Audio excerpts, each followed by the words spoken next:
Hello, I'm Dr. Vineet Mannan. I am a laparoscopic and general surgeon.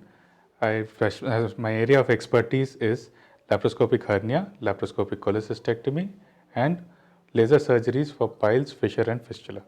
Laparoscopy over the open surgery is that the incisions are smaller, so the pain that the patient faces postoperatively is less, and the recovery time is much faster. For example, in open surgery, after the surgery, the patient is advised bed rest for about 8 to 10 days.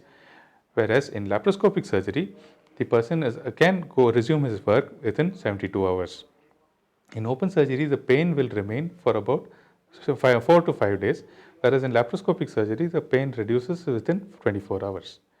The patient can go back to resuming his regular duties, including lifting of weight, in 1 month when the laparoscopic surgery is done, whereas in open surgery, they are advised not to use a cycle or lift heavy weights for a period of about 3 months.